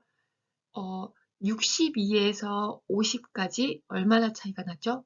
그렇죠. 12. 또 50에서 80일 때 12. 네, 38에서 26일 때 그렇죠. 여기서 말하는 게 바로 이거죠. 전부 다 12, 12, 12씩 차이가 나니까 지금 5단위, 6단위, 7단위, 8단위, 8단위에서 전체 다의 임금은 그렇죠. 12가 되는 겁니다. 그렇다면 노동 공급 단위는 바로 8이 되겠죠. 8. 자, 그렇다면 여러분 자, 이번에는 그러면 임금 근로자 수를 구해볼게요. 임금 근로자 수라고 하는 것은 바로 취업자 수에서 비임금 근로자 수를 빼는 거였잖아요. 그렇다면 비임금 근로자 수는 자영업자 수와 무급가족 종사자 수였잖아요. 그렇다면 이거는 값을 보면 주어지는 값을 보고 그것을 대입하시기만 하면 됩니다. 자, 그렇다면 취업자 수는 2014 9,000명이었으니까 비임금 근로자 수는 얼마였죠? 그렇죠. 자영업자 수와 무급가족 종사자 수를 더한 값이잖아요. 그러니까 2014 9에서 이 두 개를 더한 값을 빼게 된다면 12819 9,000명이 나오게 됩니다. 이렇게 해서 임금 근로자 수를 구하시면 돼요. 자, 이번에는 경제활동 참가율을 구하면 되죠. 자, 이제 다 구했네요. 경제활동 참가율이라고 하는 건 15세 이상 인구분의 경제활동 인구 곱하기 100을 하면 되는 거니까, 그렇죠. 15세 이상 인구는 주어진 값인 35986에서 21270, 35986분의 21270 곱하기 100을 하면 되는 거죠. 그렇다면 약 59.1% 정도가 나오겠네요. 자, 오늘 이렇게 실업률, 임금 근로자 수, 경제활동 참가율을 한꺼번에 나왔거든요. 자, 이렇게 문제가 나올 수도 있으니까 하나씩 정리해서 계산 문제 정리하시기 바랍니다. 직업 상담사 2급 정리, 목동에서 합격의 기운을 드려요. 자, 지난 시간에 이어서 경제활동 참가율 구하는 거, 실업률 구하는 거 이렇게 따로따로 했었잖아요. 이번에 다 같이 나오면 경제활동 참가율 구하는 거, 고용률 구하는 거, 실업률 구하는 계산 문제를 한번 같이 볼게요. 여기 보면 조건이 조금 달라졌어요.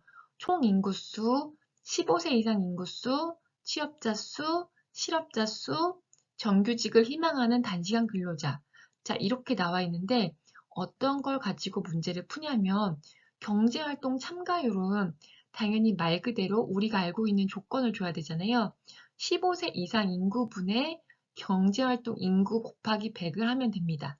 그렇다면 여기 보시면 15세 이상 인구 400,000명, 그 다음에 경제활동 인구수는 어떻게 구하는 거였죠? 그렇죠. 취업자 수랑 실업자 수를 더해가지고 220, 이걸 가지고 구해야 되는 거죠.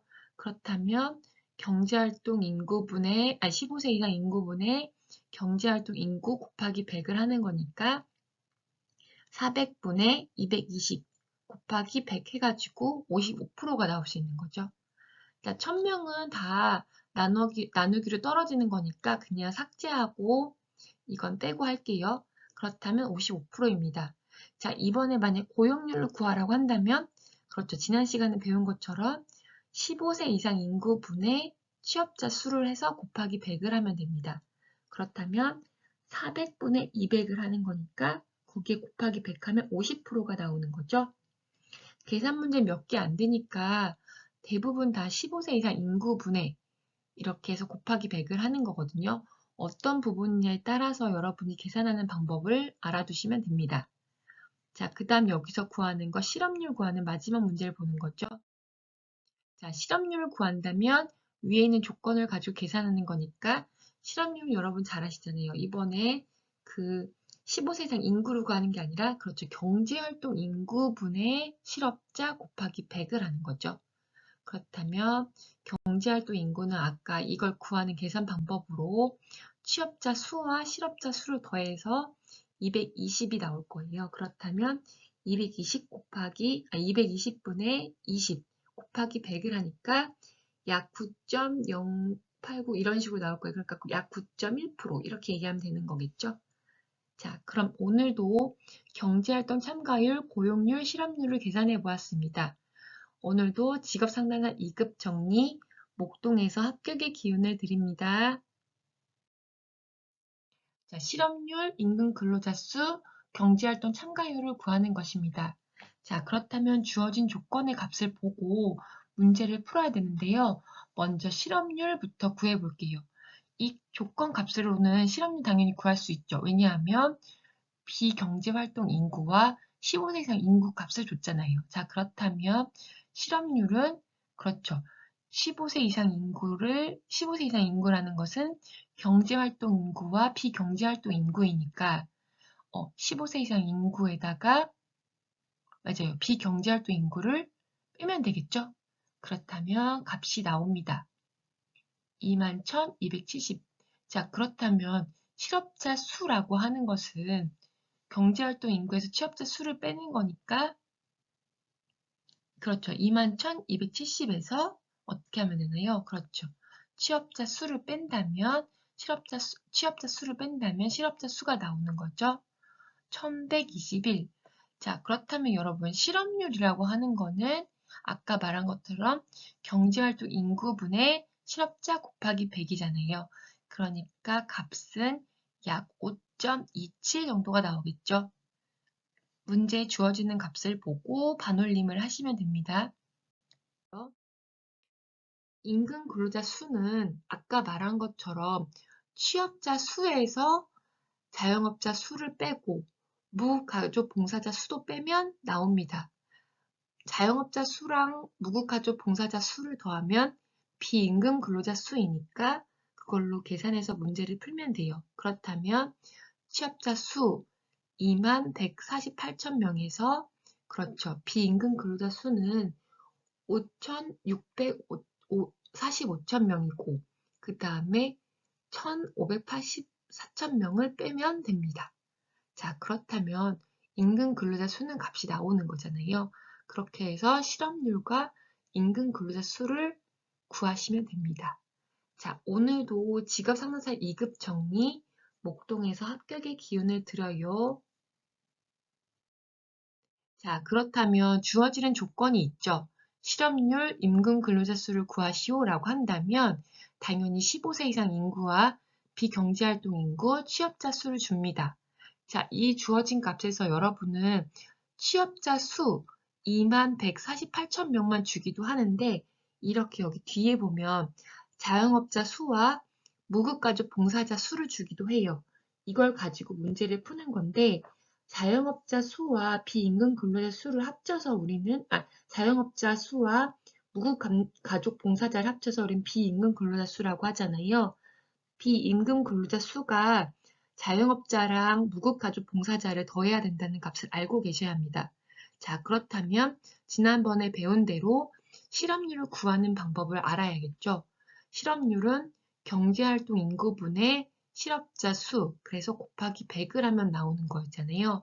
그러니까 15세 이상 인구와 경제활동 인구, 비경제활동 인구를 더해서 당연히 15세 이상 인구의 값을 구할 수가 있습니다. 경제활동 인구를 그럼 X값으로 놓고 그런 값이 나오겠죠? 자, 그렇다면 실업자 수는 경제활동 인구에서 취업자 수를 빼면 되는 거니까 21,270명에서 21,148,000명이 되는 거예요. 그렇다면 1,132,000명이 되겠죠? 자, 그렇다면 실업률을 구할 수 있을 겁니다. 자, 그렇다면 여기에서 실업률을 구했는데 여러분이 지금 구하려고 하는 것은 실업률만 구하면 되는 게 아니잖아요. 분명 임금 근로자 수도 구하라고 했거든요. 자, 그렇다면 같이 볼게요. 경제활동 참가율 구하시오 이렇게 문제가 나오는데요. 이건 다 주어지는 조건이에요. 15세 이상 인구, 비경제활동 인구, 취업자 수요. 자, 그럼 여러분은 이것을 가지고 문제를 풀면 되는데 문제는 지금 여기에 제가 적어놓은 회색 글씨 보이나요? 이 부분은 무조건 암기하고 계셔야 됩니다. 15세 이상 인구는 생산 가능 인구수를 얘기하는 건데요. 경제활동 인구와 비경제활동 인구를 두 개를 더해야 됩니다. 그렇다면 경제활동 인구란 그렇죠. 실업자 수와 취업자 수를 합한 값이죠. 취업자 수는 임금 근로자 수에다가 비임금 근로자 수를 합한 것입니다. 이걸 가지고 여러분은 문제를 푸는데요.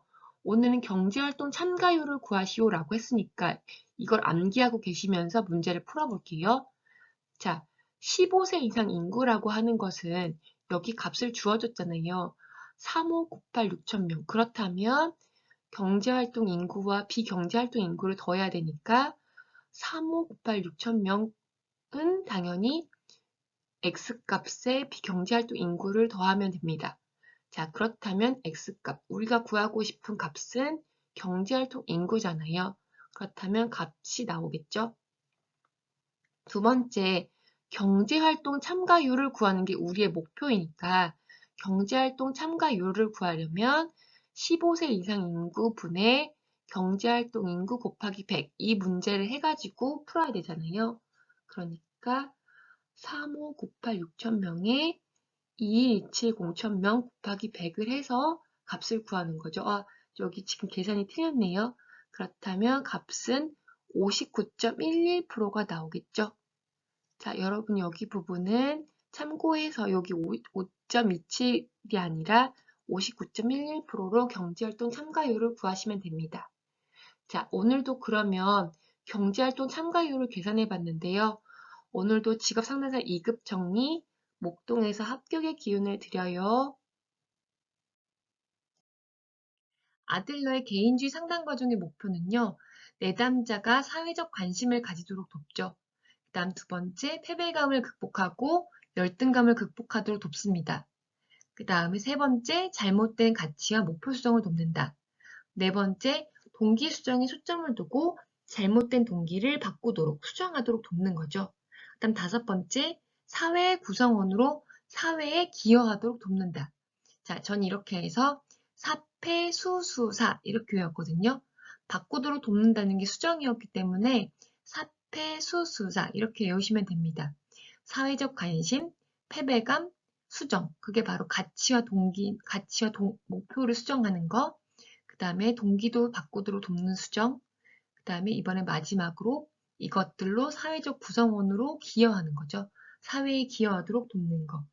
이렇게 해서 사패수수사. 자, 오늘도 개인주의 상담 과정의 목표 알아봤습니다. 목동에서 합격의 기운을 드려요. 내담자 중심, 인간 중심 상담 기법의 필수 조건은요. 첫 번째, 공감적 이해. 두 번째, 감정의 반영. 세 번째, 적극적인 경청입니다. 공감경. 자, 공감적 이해라고 하는 것은 상담자는 내담자의 마음속으로 들어가 내담자로 하여금 자신의 감정을 경험하고 내부의 불일치를 인식하도록 돕는 거죠. 그 다음 감정의 반영이라고 하는 건 감정을 그대로 거울처럼 반영하는 거잖아요. 치료자의 마음에 비춰진 내담자의 내면 세계에 대해서 이해하는 바를 전달하는 게 바로 감정의 반영입니다. 그 다음 세 번째 적극적인 경청은 말 그대로 경청이라고 하는 건 다른 사람의 내용을 이해하고 들어주는 거잖아요. 내담자에 대한 진정한 관심과 공감으로 적극적인 경청을 나타냅니다. 자, 그렇게 해서 공감경. 자, 이렇게 외워두세요. 인간 중심 상담의 필수 기법 3가지. 공감경. 자, 오늘도 목동에서 합격의 기운을 드려요. 긴즈버그의 진로 발달 3단계, 환상기, 잠정기, 현실기. 이거 객관식에서도 많이 나왔던 문제잖아요. 환잠현. 자, 그렇다면 환상기라고 하는 건 6에서 11세에 나타나는 건데요. 자신의 능력, 현실 요건은 고려하지 않고 자신의 욕구에 따라 직업을 선택하려고 하는 거죠. 바로 초기 단계는 놀이 중심으로 했다가 후기 단계로 갈수록 일의 중심으로 발전하는 겁니다. 잠정기는 11에서 18세인데요. 그렇다면 이거는 중요한 거죠. 잠정기를 쓰시오라고 한다면 흥미 단계, 능력 단계, 가치 단계, 전환 단계로 나눠집니다. 흥능, 가전. 자, 그렇다면 흥미 단계는 말 그대로 재미를 찾는 거잖아요. 흥미와 취미에 따라 직업을 선택하려고 하는 게 바로 흥미 단계입니다. 그 다음 능력 단계는 그렇죠. 흥미를 느낀 이제 그 분야를 찾았으면 이제 그 자신이 진짜 능력을 지녔는지 시험해 보려고 합니다. 이제 세 번째는 가치 단계인데요. 가치 단계는 자신의 가치관에 부합하는지를 이제 평가하기 시작하는 거죠. 그다음 마지막에 잠정기에서 전환 단계예요. 전환 단계는 내적 요인을 바로 현실적 요인으로 전환하려고 하는 거죠. 그래서 전환 단계라고 합니다. 그 다음에 마지막으로 현실기가 있는데요. 현실기는 18에서 20대 초반에 일어나는 거죠. 그렇다면 탐구특, 탐색 단계, 구체화 단계, 특수화 단계로 나눌 수 있습니다. 탐색 단계는 말 그대로 찾는 거니까 직업 탐색과 그 탐색에 필요한 경험, 교육 등을 탐색하는 거죠. 그다음 구체 단계는 이제 더 자세하게 내용을 구체화시키는 거니까 직업 목표를 구체화시키는 단계입니다. 현 시기에서 특수화 단계, 바로 정규화 단계라고 하는 것은 자신의 진로 결정의 계획을 세우고 고도화시키고 세분화된 의사결정을 형성하는 게 바로 특수화 단계입니다. 자, 이렇게 해서 환잠현 이렇게 외워주시면 됩니다. 진로 발달 3단계를 쓰시오라고 하거나 환상계의 내용을 쓰시오, 잠정계의 내용을 쓰시오, 현시계의 내용을 쓰시오 이렇게 나올 수도 있거든요. 자, 오늘도 그러면 직업 상담사 2급 정리, 목동에서 합격의 기운을 드려요. 자, 대부분 문제에서 스트레스 요인 3가지를 쓰시오라고 나오는데 4가지를 정리해봤거든요. 과제 특성, 역할 갈등, 역할 모호성, 산업의 조직 문화 풍토요. 그렇게 해서 과갈 모토. 전 이렇게 외웠거든요. 과갈 모토. 자, 과제 특성은 직무 처리가 너무 단조롭거나 아니면 너무 많으면 발생하죠. 역할 갈등은 산업 집단 내에 타인들이 가지고 있는 역할 기대가 서로 다르기 때문에 오는 스트레스 유형입니다. 일단 역할 모호성은 애매모호한 걸 얘기하는 거잖아요. 직무의 역할이 모호할 때 오는 스트레스의 유형입니다. 산업의 조직 문화 풍토는요. 직무 당사자인 개인이나 집단은 산업 및 조직 문화의 특수성에 따라 스트레스를 받을 수 있게 되죠. 이게 바로 그 조직 문화의 풍토에 오는 스트레스입니다. 이렇게 해서 과갈 모토. 자, 오늘도 스트레스 요인 4가지를 살펴봤거든요. 직업 상담사 2급 정리, 목동에서 합격의 기운을 드려요. 자, 직업 심리 검사에서 신뢰도를 추정하는 방법은 3가지가 있는데요. 동형 검사 신뢰도, 반분 검사 신뢰도, 검사 재검사 신뢰도 이렇게 해서 3가지가 있죠.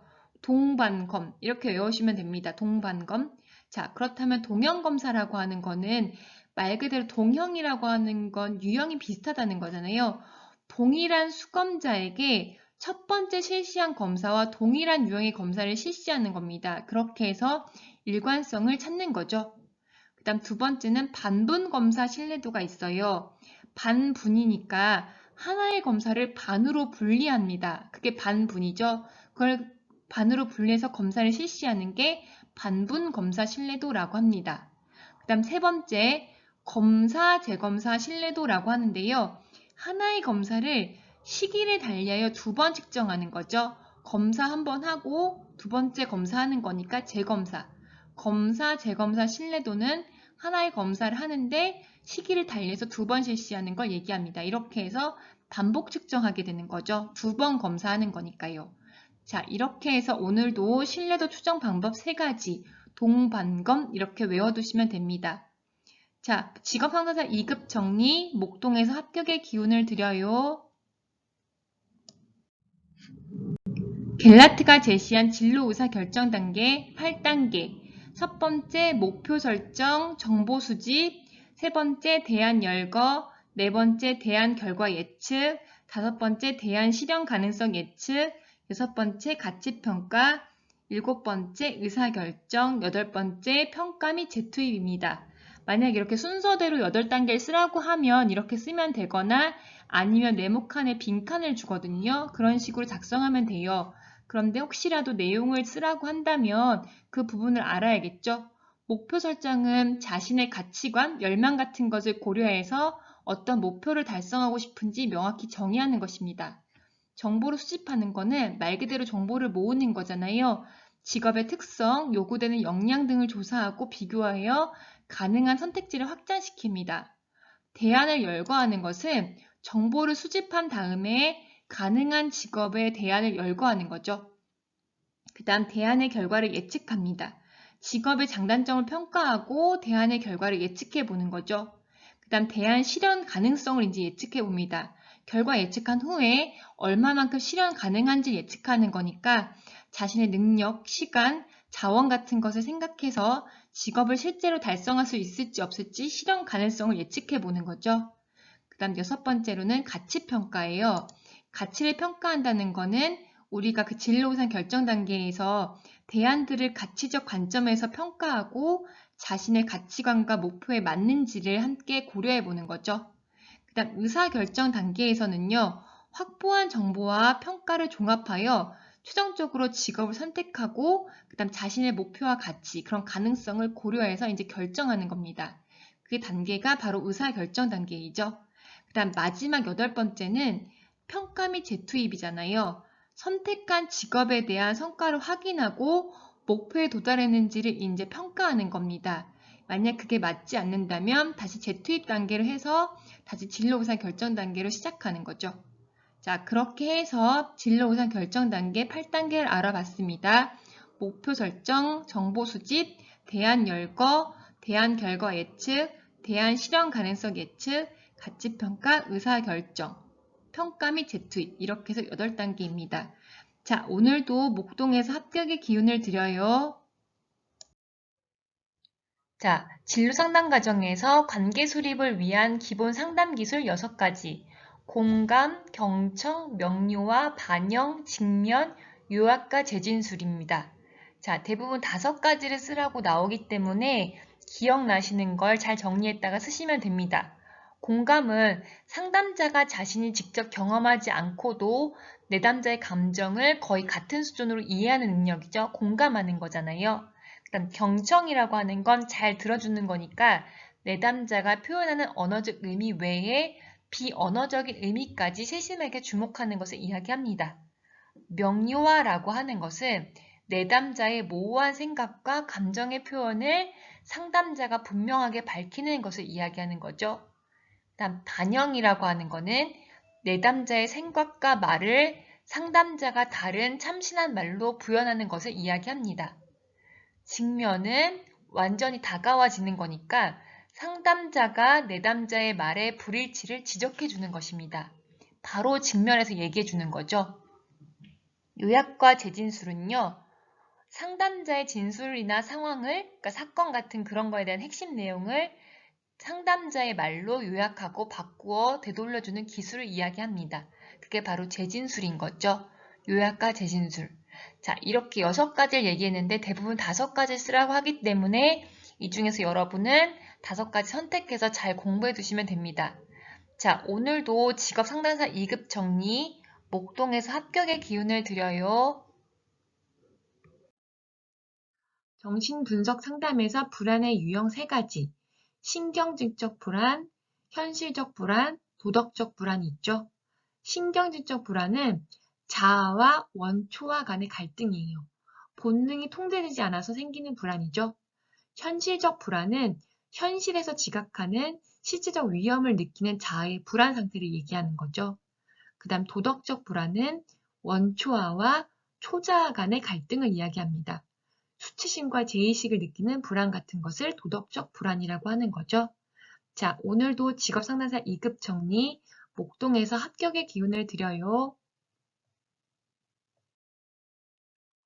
로키스트와 데이비스의 직업 적응 이론에서 직업 적응 방식 4가지, 끈기, 적극성, 반응성, 융통성, 끈적, 반융, 끈적, 반융, 끈기는 오랫동안 참아낼 수 있는 정도죠. 끈기. 얼마나 오랫동안 그것을 끈기 있게 하냐 이런 건 얘기하는 거니까 끈기는 알 수 있을 거예요. 그 다음 적극성. 적극적으로 자신과 환경을 조화롭게 만들려고 노력하는 정도이죠. 적극적으로 하면 조화롭다. 전 이렇게 외웠거든요. 적조. 자, 반응성이라고 하는 거는 말 그대로 직업 성격이 변하면 그것에 맞게 환경도 반응하는 정도, 반응성을 얘기하는 거죠. 그 다음에 융통성이라고 하는 건 맞춰나가는 거잖아요. 개인적 환경과 작업 환경 간의 융통성 있게 부조화를 참아내는 정도를 바로 융통성이라고 하죠. 직업 적응 방식 4가지, 끈적, 반융, 끈기, 적극성, 반응성, 융통성. 오늘도 목동에서 합격의 기운을 드려요. 자, 스트롱이 말한 직업 흥미 검사의 척도 3가지는요. 일반 직업 분류, 기본 흥미 척도, 개인 특성 척도이죠. GOT라고 하는 일반 직업 분류와 기본 흥미 척도라고 하는 BIS, 그다음 PSS라고 하는 개인 특성 척도입니다. 자, GOT는요, 홀랜드 육각형 모형을 기초로 해서 자신이 가지는 6가지 유형의 흥미에 대한 포괄적인 전망을 측정하는 겁니다. 기본 흥미척도 BIS는요. 6개의 기본 흥미척도를 세분화한 것으로 25개의 특정 주제와 활동에 대한 개인의 흥미를 측정한 것입니다. 개인 특성 척도인 PSS는 일상생활과 일에 대한 광범위한 특성에 대해서 개인이 선호하고 편안하게 느끼는 것을 4가지 영역으로 측정한 것을 이야기하죠. 자, GOT, BIS, PSS 이렇게 해서 직업 흥미 검사의 척도 3가지 잘 알아두시면 됩니다. 자, 오늘도 직업 상담사 2급 정리, 목동에서 합격의 기운을 드려요. 자, 타당도의 종류 4가지는요. 준거 타당도, 안내 타당도, 내용 타당도, 구성 타당도 이렇게 나눠지죠. 준, 안, 내, 구. 준거, 안내, 내용, 구성. 자, 준거 타당도는 검사가 특정 준거, 기준에 맞는 어느 정도의 관련성이 있는지를 알아보는 것을 말합니다. 안내 타당도는 검사를 받는 사람에게 타당도를 안내해서 그러니까 물어보니까 검사가 타당한지 알아보는 것을 이야기하는 거죠. 안내 타당도. 그다음 내용 타당도는요. 측정하고자 하는 검사 문항들이 얼마나 내용 영역을 잘 반영하는지 알아보는 것을 이야기합니다. 구성 타당도는 측정하고자 하는 추상적 개념들이 실제로 측정 도구에 제대로 측정되고 있는지, 그러니까 구성되었는지 확인하는 것을 이야기하는 거죠. 구성 타당도까지 있습니다. 자, 이렇게 해서 준거, 안내, 내용, 구성, 준, 안, 내구 이렇게 외워두시면 됩니다. 타당도의 종류 4가지 잘 기억해 두세요. 오늘도 목동에서 합격의 기운을 드려요. 실존주의 상담자들이 가지는 궁극적인 관심사 4가지, 죽음과 비존재, 자유와 책임, 진실성, 삶의 무의미성, 죽자, 진무 이렇게 외우시면 되거든요. 죽음과 비존재는 삶은 죽음과 분리할 수 없으니까 인간은 미존재에 대한 불안감을 가진다는 의미입니다. 자유와 책임은 자유로운 건 좋은데 그거에 따른 책임을 가지는 거잖아요. 그러니까 인간은 자기 결정력이 있는 존재로 선택과 그것에 대한 책임이 있다라고 알아두시면 됩니다. 진실성이라고 하는 것은 인간은 진실성이 있는 존재로 진실성 있는 노력을 해야 한다라는 거죠. 궁극적인 관심사 중에 진실성입니다. 그 다음 삶의 무의미성은 무의미성이라고 하는 건 없다는 거잖아요. 인간은 삶을 통해 자신의 존재의 의미를 발견하게 되는 거죠. 그래서 삶의 무의미성이라고 이야기하면 됩니다. 자, 오늘도 직업 상담사 2급 정리, 목동에서 합격의 기운을 드려요. 자, 의사그룹 분석 TA 상담 기법에서 주장하는 역동적 자아 상태의 구조 3가지는요. 부모 자아, 성인 자아, 어린이 자아이죠. 부모 자아는 어버이 자아라고도 합니다. 그렇다면 부모로부터 받은 영향을 비판 없이 재현하는 자아를 말합니다. 자, 그 다음 성인 자아는 어른 자아를 이야기하는 거잖아요. 현실을 이성적으로 판단하여 합리적으로 해결책을 찾는 자아를 이야기합니다. 어린이 자아는 말 그대로 아직은 성숙하지 못한 어린 단계예요. 그렇기 때문에 어린 아이처럼 행동하거나 감정을 그대로 표현하는 자아 상태를 이야기하는 거죠. 부성어, 부모 자아, 성인 자아, 어린이 자아 이렇게 3가지 구조를 알아두시면 됩니다. 오늘도 목동에서 합격의 기운을 드려요. 준거 타당도 계수가 영향을 미치는 요인 3가지는요. 표지 모차, 준거 측정치의 타당도, 준거 측정치의 신뢰도입니다. 표, 준 이렇게 해서 저는 표타신으로 외웠거든요. 왜냐하면 표지 모차와 타당도, 신뢰도가 기억이 나야 되니까요. 표타신 이렇게 외워주세요. 자, 그렇다면 표지 모차라고 하는 건 우리 공부할 때도 알았었죠. 모집단 조사를 위한 표집 과정에서 데이터 수집의 오차입니다. 표집하는 과정의 오차이죠. 그 다음에 준거 측정치의 타당도는 준거 측정치가 해당 준거에 얼마나 잘 반영되는지 보는 그런 타당도예요. 그러니까 검사가 검사의 준거 타당도에 영향을 미치는 것이겠죠. 그 다음 준거 측정치의 신뢰도는 얼마나 그걸 신뢰할 수 있는지라는 거니까 당연히 준거 측정치의 타당도를 계산하는 준거 측정치가 신뢰도에 영향을 미치는 걸 말합니다. 자, 그렇게 해서 준거 타당도 계수 영향을 미치는 요인 3가지 표타신 잘 외워두시기 바랍니다. 오늘도 목동에서 합격의 기운을 드려요. 크롬볼츠가 제시한 진로 선택에 영향을 주는 요인 4가지는요. 유전적 요인과 특별한 능력, 환경적 조건과 사건, 학습 경험, 과제 접근 기술 이렇게 두죠. 유한학과, 유전적 요인과 특별한 능력은 말 그대로 인종이나 성별, 신체적인 모습, 지능, 재능 이런 개별적인 걸 얘기하는 거죠. 유전적인 요인이나 자기가 가지고 있는 진로 기회를 제어하는 특질이요. 그다음 두 번째, 환경적 조건과 사건은 환경에 따른 이야기니까 분명히 환경적 조건이나 그 특정한 사건, 자기만 갖고 있는 게 개인의 진로에 영향을 미치게 되는 거죠. 내가 배웠던 경험이나 어떤 일어났던 사건 같은 이벤트요. 자, 그 다음 세 번째는 학습 경험입니다. 얼마나 그 내용에 대해서 학습하고 배웠는지를 얘기하는 거니까 과거 학습한 경험이 현재나 미래의 직업의 결정에 영향을 미치게 되는 거죠. 그 다음 과제 접근 기술은 개인이 환경을 이해하고 대처하면서 미래를 예견하는 능력을 의미합니다. 어떻게 과제에 접근하고 대처하는지 그 능력을 이해하는 거죠. 그렇게 해서 유한학과 이렇게 외워두시면 됩니다. 자, 오늘도 목동에서 합격의 기운을 드립니다. 자, 민첩성이라고 하는 건 개인과 환경이 상호작용하는 성격이잖아요.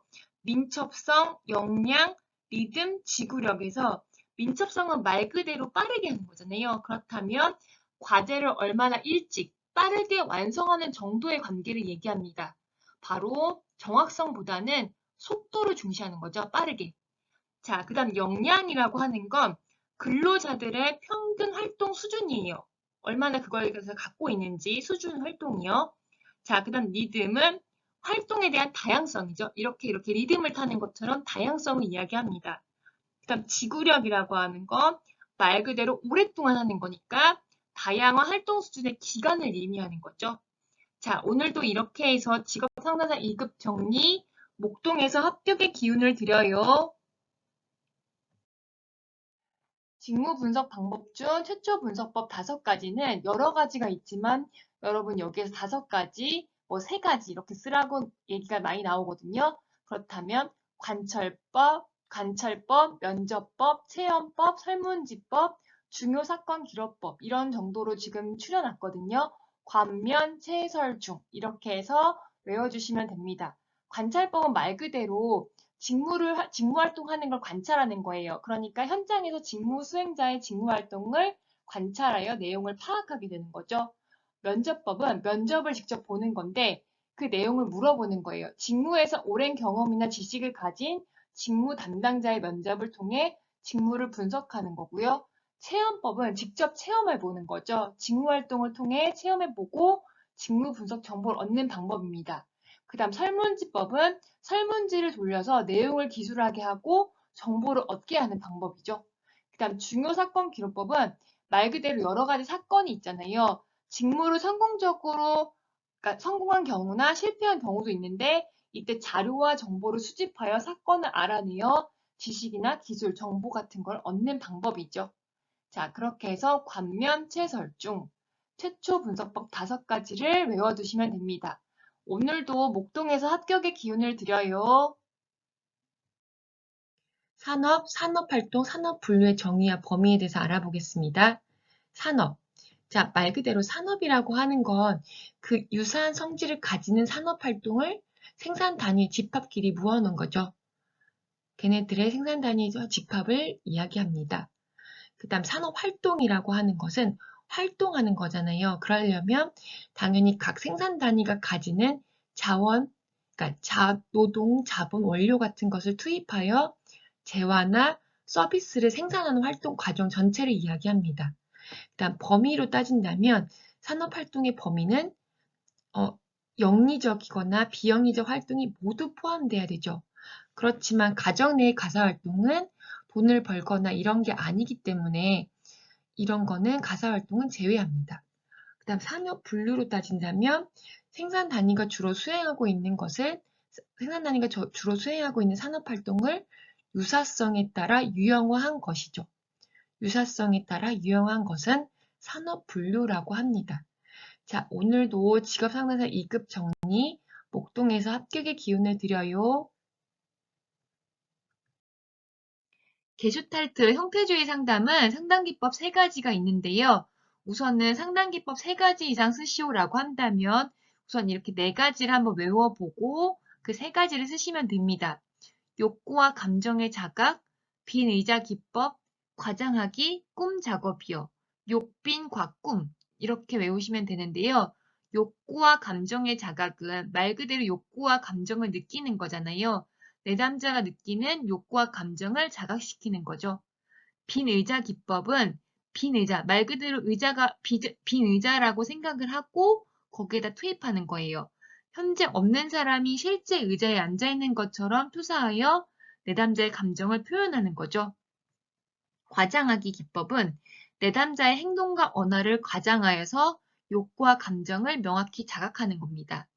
꿈 작업은 꿈을 현재 일어난 사건처럼 생각하고 연기해 보는 거죠. 그렇게 해서 형태주의 상담 기법을 통해서 알아내는 겁니다.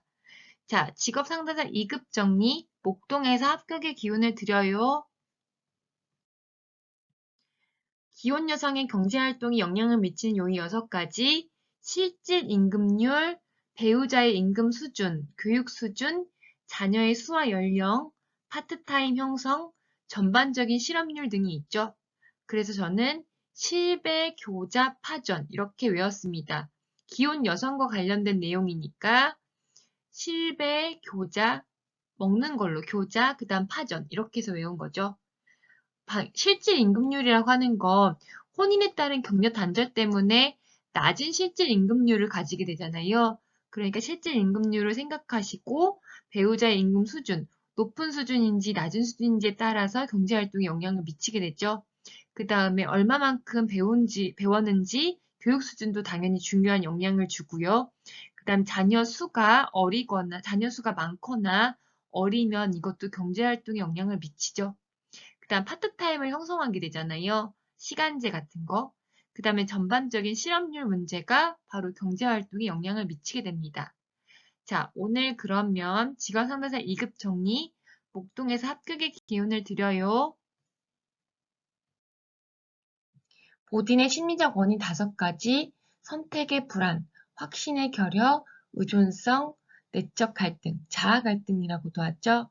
그 다음에 정보의 부족, 이렇게 해서 5가지죠. 저는 불확의 갈부, 이렇게 외웠습니다. 불확의 갈부. 자, 자기가 외우기 쉬운 걸로 외우시면 돼요. 선택의 불안은 타인이나 사회 요구로 인해 개인의 갈등이나 불안이 생기는 거죠. 확신의 결여, 확신이 없는 거잖아요. 그러니까 진로나 직업 선택, 미래에 대한 확신이 부족한 거예요. 의존성, 누구한테 자꾸 의존하는 거잖아요. 주변이나 타인에게 의존하는 경우가 생기는 거죠. 바로 내적 갈등이라고 하는 건 자아 갈등이라고도 하죠. 자아 개념 간의 심리적 내적 갈등으로 어려움이 생기는 거죠. 정보의 부족, 주변의 정보가 부족한 경우니까 진로에 관한 정보를 받지 못하여 정보 부족으로 직업 선택에 어려움이 생기는 거죠. 자, 오늘도 직업 상담사 2급 정리, 목동에서 합격의 기운을 드려요.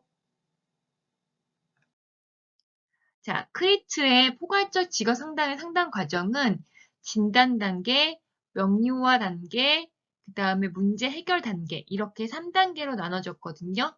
진단, 명료화, 문제 해결 단계. 자, 그렇다면 진명문 이렇게 해서 외웠는데 진단 단계는 말 그대로 파악하는 거잖아요. 문제를 진단하는 거. 상담자는 내담자의 문제를 파악하기 위해 관련 자료를 모으고 수집합니다. 자, 명료화 단계는 해석 단계입니다. 그러니까 상담자와 내담자가 협력하여 의사결정 과정을 방해하는 태도와 행동을 확인하며 대안을 탐색하는 단계이죠. 그 다음에 3번째 문제 해결 단계는 문제 해결하는 거니까 내담자 자신의 문제를 확인하고 문제 해결을 위해 어떻게 행동할 것인지 결정하고 그것을 해결하기 위해 노력합니다. 이렇게 해서 진명문 이렇게 외워주시면 됩니다. 포괄적 직업 3단의 상담 과정, 진명문. 자, 오늘도 직업 상담사 2급 정리, 목동에서 합격의 기운을 드려요. 볼게요. 자, 비수요 부족 실업의 대표적 3가지, 마찰적 실업, 구조적 실업, 계절적 실업이 있죠. 마구계요. 자, 비수요 부족 실업의 대표적 세 가지 마구계, 마찰적 실업이라고 하는 건 직업의 탐색 과정에서 발생하는 일시적이고 자발적인 실업이죠. 그 다음에 구조적 실업이니까 구조 변화 때문에 생기는 거잖아요. 산업 구조의 변화로 인해 노동력의 수요와 공급이 불일치하여 발생하는 실업입니다.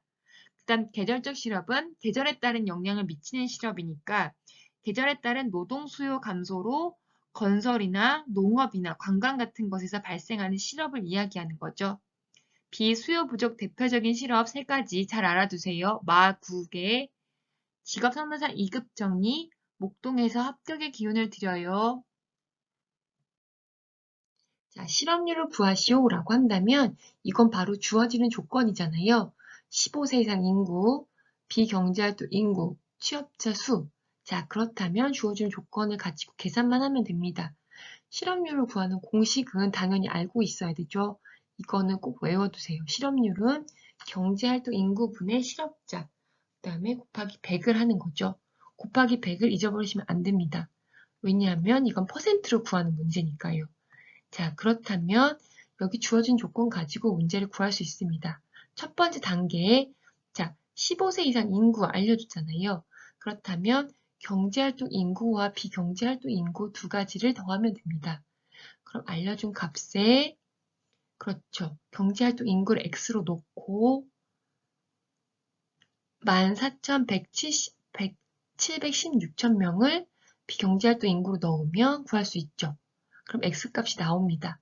자, 그렇다면 실업자 수는 그렇죠. 이거는 경제활동 인구에서 취업자 수를 빼면 되는 거니까 이렇게 11,021천 명이 나오는 거죠.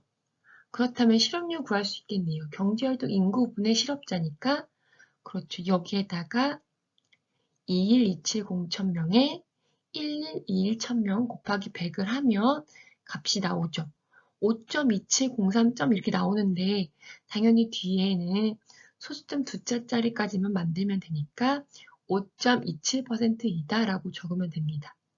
자, 오늘은 간단하게 실업률을 구하시오만 했으니까 당연히 실업률은 경제활동 인구분의 실업자 곱하기 100이다라는 것을 잘 기억하면 됩니다. 자, 직업 상담사 2급 정리, 목동에서 합격의 기운을 드려요.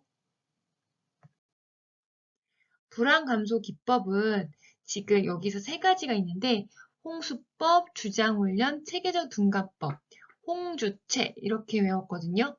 불안을 한꺼번에 노출시키는 거죠. 홍수처럼 밀려오는 거예요. 주장훈련은 자기의 불안을 역제지하기 위한 방법으로 불안의 감정을 계속 표현해서 주장하는 거예요. 체계적 둔감법은 근육 이완 훈련, 그러니까 위계 목록 작성 같은 걸 해서 불안을 둔감화시키는 거죠.